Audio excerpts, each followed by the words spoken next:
He gets defensive when I talk about my accomplishments and career aspirations. Says that he wants his woman to be a helper in his business. Okay, here's what you need to understand about men.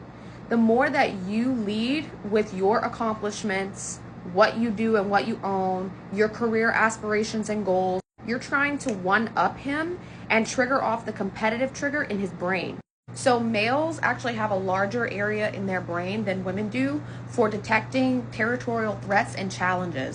And so when that is triggered off, it makes them produce more testosterone and adrenaline, making them seem more confident and sometimes a bit cocky. So if he gets defensive over you sharing your aspirations and what you have accomplished, it could be in the way that you are saying it and the tone that you're using and the way that you are using it to kind of one-up him and trigger off that competitive response, okay? So you are also signaling to him by leading with that you don't need him to provide anything resourceful and tangible for you, and so you won't need him in the long term. And men are driven by their instinct to be providers. And a man just simply doesn't want to publicly claim and make long-term commitments and investments into a woman that simply does not need him and tries to constantly one-up him.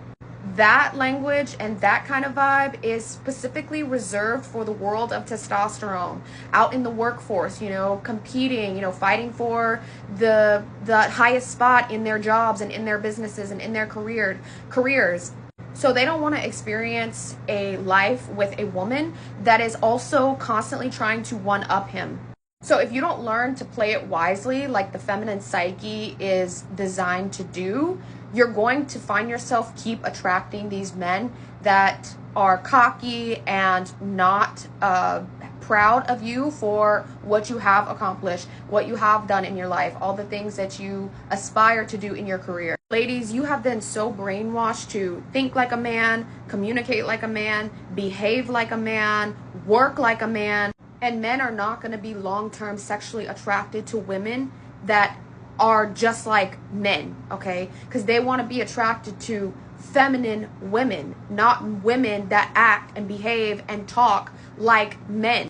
Those two complementary forces, masculine and feminine, is exactly what creates the strong sexual attraction and polarity in the first place. So no, it does not mean that you can never share who you are and what you aspire to do in your career, but simply goes back to a matter of communication and the way that you are translating what it is that you want to say to him.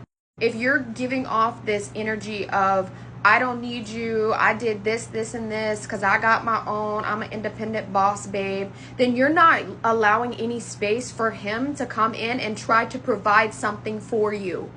You need to learn feminine communication skills and how men are wired in order to be able to critical think about this stuff and not just react and spew out all of these overreactions toward each other.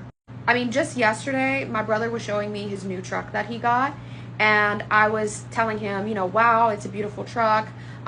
It's huge. There's a lot of space, and it kind of makes me want to drive a truck now too. And he goes, well, you definitely wouldn't want to buy a truck if you knew how much this thing cost me every month.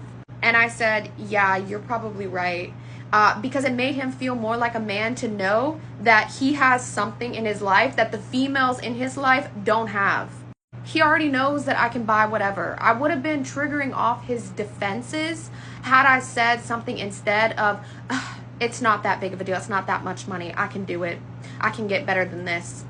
But why would I do that? To try to one-up him and emasculate him? No.